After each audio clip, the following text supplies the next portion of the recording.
Hey boys and girls, I'm Miss Brittany and I teach the second grade Sunday school class. And one of my very favorite Bible stories is the story of Moses in a basket. Pharaoh wanted to get rid of all of God's people, the Israelites. So he made a new law that all Israelite baby boys must be killed. But one Israelite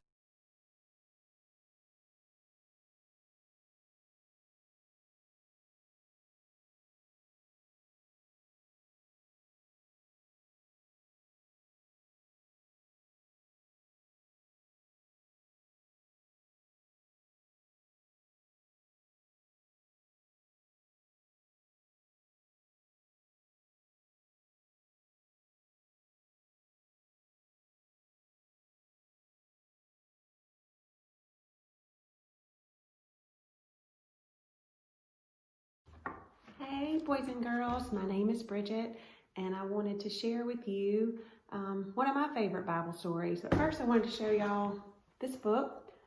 This is a children's Bible story book that I've had since I was a little girl, and on the inside it was written right there. You see, it was given to me by my grandparents for my 5th birthday, and I can remember reading this as I was growing up. It's got beautiful bright pictures in it, and I always loved reading through some of these Bible stories, and one of my favorites is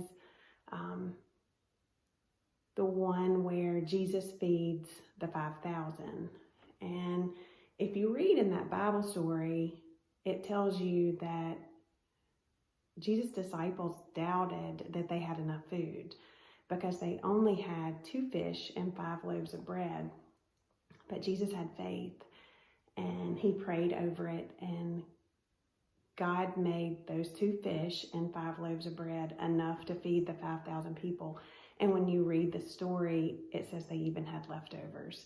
So I think from this, it teaches us that in any situation, you pray about it and you give it over to God, and if it is a miracle that you need through God, he can make that happen. Hello, I'm Brian Nettles. I'm currently teaching your awesome 5th graders. One of my favorite Bible verses is the parable of the vineyard workers. The landowner goes out early one morning and hires a couple workers to help in his vineyard. He goes back later that morning and hires a few more. He goes back at noon. He goes back early afternoon. He goes back later in the afternoon, every time hiring more workers to come work in the vineyard. At the end of the workday, he calls them all in and pays them all the same wage, no matter how long they worked that day. This infuriates the workers that started early in the morning, for they worked all day, while those that started late in the afternoon received the same reward. When you look at this in the light of our salvation, it really teaches us that no matter how or when you come to know Jesus Christ, that the reward of salvation is there for you. It also reminds us that no matter the good deeds that we do, while they are important, it is God's grace alone that allows us into heaven.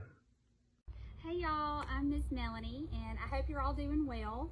I know that Mr. Brent and Emma and Riley and I really miss seeing all of you, and we hope to see you all soon. Today I want to share with you one of my favorite Bible stories, and it's about God's promise. It comes from the first book of the Bible, which is Genesis, and it's about the rainbow. So I'm going to read a few verses from chapter 9, beginning with verse 12. Then God said, I am giving you a sign of my covenant with you and with all living creatures for all generations to come. I have placed my rainbow in the clouds. It is the sign of my covenant with you and with all the earth. When I send clouds over the earth, the rainbow will appear in the clouds, and I will remember my covenant with you and with all living creatures. Never again will the floodwaters destroy all life. I just think this is a wonderful story. You know, before this chapter, we learned that God made it rain for 40 days and 40 nights, and he flooded the earth. And after that flood is when he made this promise, or this covenant, to Noah and all living creatures. And the rainbow is the sign of that covenant that he has made with all of us.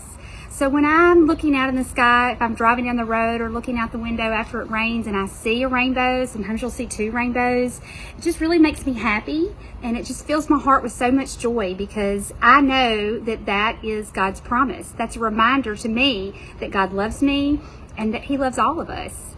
And one wonderful thing you can do, even when it's not raining, to have a reminder of God's love and of that promise he has made to us, you can draw a rainbow. And our daughters, Emma and Riley, drew these rainbows for us. So you could draw a rainbow and hang it in your room, or hang it in the house, or give it to a family member or a friend as a reminder to them that God loves them and that God keeps his promises.